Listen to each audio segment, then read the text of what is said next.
Fellas,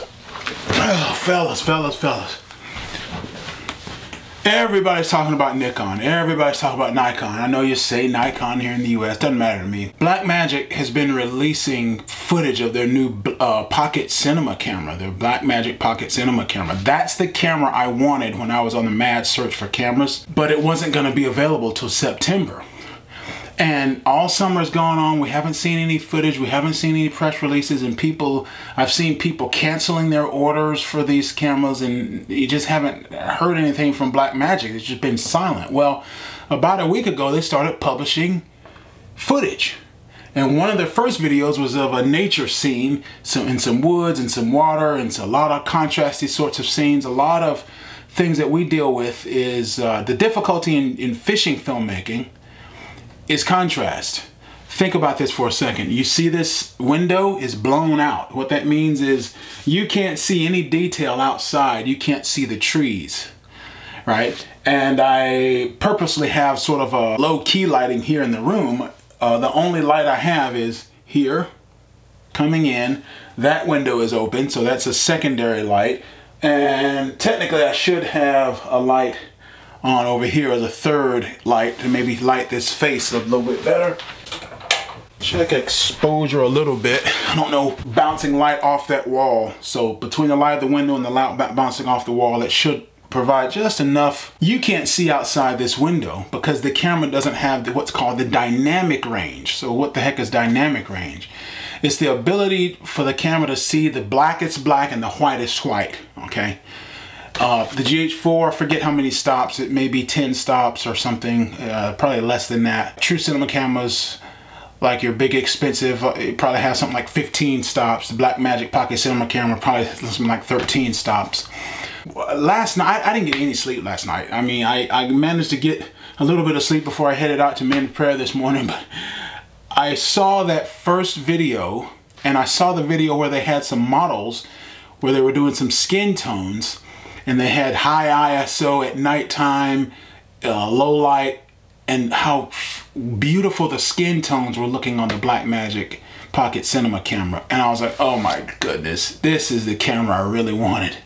And hardly anybody's talking about it, because everybody's talking about Nikon and the Z6 and the Z7. Everybody's fighting over card slots. Everybody, man, forget that, man. We got a real camera. Seriously, I think the Z6 on the Nikon is going to be the camera for video cinema production. I think it's going to be a good one. But I think the Blackmagic Pocket Cinema Camera is going to blow everybody out of the water, and hardly anybody's talking about it. All right, because, you know, probably because it's micro four thirds, and a lot of people kind of shun micro four thirds, you know. But I like the smaller mount because it gives me a look closer to the old 16mm film that you had back in the 60s and the 70s or whatever. You get a bigger sensor so you can control the depth of field. You know, these fishing rods here are just ever so slightly blurred out. And I hope I'm in focus. I think I am. I have always hated the way the GH4 renders skin tone. You can't get everything for $1,000. If you want everything, it's gonna cost you $100,000. Get you an Arri Alexa for 100 grand. Again, Blackmagic has done, what they have done is taking expensive cinema cameras, like Panasonic, this GH4 has a VariCam that's like a $35,000 cinema camera. And what they started doing with the GH series, especially with the GH4, is to taking technology that's only found in those super high-end cameras and started putting it into prosumer-like devices like the GH4. Those cameras are just out of reach for mere mortals. And what this Blackmagic Pocket Cinema Camera does is bring a complete and total democratization of filmmaking to your average user. Here's the limitation of the GH4, and really even of the GH5, less so of the GH5S. These are photographic cameras. These are cameras that are just designed to take still pictures, and they just add a bunch of video features to it. The video features keep piling in the video features, and the video features become more and more prominent to the point where the video features have basically, in my personal opinion, outpaced the still photography capabilities, if you ask me. Well, if that's the case, I think I may have hit the trigger to take a still picture on this camera by accident maybe once or twice. Here's what I feel. If this is a hybrid camera, GH4, the H means hybrid, stills and video, it's like I wasted half my money. Whereas the Blackmagic Pocket Cinema Camera, having a similar, it's all video. It's like a camcorder, but you have a much bigger sensor and the ability to change out the lenses, so I can use these classic lenses that I love to give me the look that I want. And man, I think that, I really think that Blackmagic has something here. All the craziness that's going on with Nikon, I think everybody's missing the boat with what's happening with Blackmagic. You know, the one thing I am concerned about with the Pocket Cinema Camera is it's a new camera.